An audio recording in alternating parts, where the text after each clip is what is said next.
కీర్తనల గ్రంథము 40వ అధ్యాయం. యెహోవా కొరకు నేను సహనముతో కనిపెట్టుకొంటిని. ఆయన నాకు చెవియొగ్గి నా మొర్ర ఆలకించెను. నాశనకరమైన గుంటలో నుండియు జిగటగల దొంగ ఊబిలో నుండియు ఆయన నన్ను పైకెత్తెను. నా పాదములు బండమీద నిలిపి నా అడుగులు స్థిరపరచెను.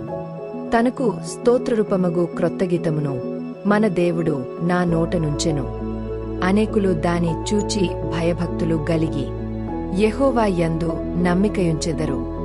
గర్విష్ఠులనైనను త్రోవ విడిచి అబద్ధముల తట్టు తిరుగువారినైనను లక్ష్యపెట్టక యెహోవాను నమ్ముకొనువాడు ధన్యుడు. యెహోవా నా దేవా, నీవు మా ఎడల జరిగించిన ఆశ్చర్యక్రియలును మా ఎడల నీకున్న తలంపులును బహు విస్తారములు. వాటిని వివరించి చెప్పెదననుకొంటినా అవి లెక్కకు మించియున్నవి. నీకు సాటి అయిన వాడొకడును లేడు. బలులనైనను నైవేద్యములనైనను నీవు కోరుటలేదు. నీవు నాకు చెవులు నిర్మించియున్నావు. దహన బలులనైనను పాపపరిహారార్థ బలులనైనను నీవు తెమ్మనలేదు. అప్పుడు పుస్తకపు చుట్టలో నన్నుగూర్చి వ్రాయబడిన ప్రకారము నేను వచ్చియున్నాను. నా దేవా, నీ చిత్తము నెరవేర్చుట నాకు సంతోషము. నీ ధర్మశాస్త్రము నా ఆంతర్యములోనున్నది. నా పెదవులు మూసికొనక మహాసమాజంలో నీతి సువార్తను నేను ప్రకటించియున్నానని నేనంటిని. యెహోవా, అది నీకు తెలిసేయున్నది. నీ నీతిని నా హృదయములో నుంచుకొని నేను ఊరకుండలేదు. నీ సత్యమును నీ రక్షణను నేను వెల్లడి చేసియున్నాను.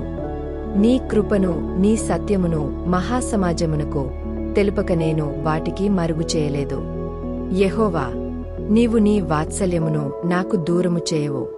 నీ కృపా సత్యములు ఎప్పుడునూ నన్ను కాపాడునుగాక. లెక్కలేని అపాయములు నన్ను చుట్టుకొనియున్నవి.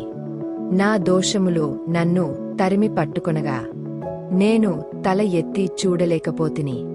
లెక్కకు అవి నా తల వెండ్రుకలను మించియున్నవి. నా హృదయము అధైర్యపడియున్నది. యెహోవా, దయచేసి నన్ను రక్షించుము. యెహోవా, నా సహాయమునకు త్వరగా రమ్ము. నా ప్రాణము తీయుటకై యత్నించువారు సిగ్గుపడి బొత్తిగా భ్రమసియుందురు గాక. నాకు కీడుచేయ గోరువారు వెనుకకు మళ్లింపబడి సిగ్గునొందుదురుగాక. నన్ను చూచి ఆహా ఆహా అని పలుకువారు తమకు కలుగు అవమానమును చూచి విస్మయమొందుదురుగాక. నిన్ను వెదకువారందరూ నిన్నుగూర్చి ఉత్సహించి సంతోషించుదురుగాక. నీ రక్షణ ప్రేమించువారు యెహోవా మహిమ పరచబడును గాక అని నిత్యము చెప్పుకొందురుగాక. నేను శ్రమలపాలై దీనుడనైతిని. ప్రభువు నన్ను తలంచుకొనుచున్నాడు. నాకు సహాయము నీవే. నా రక్షణకర్తవు నీవే. నా దేవా, ఆలస్యము చేయకుము.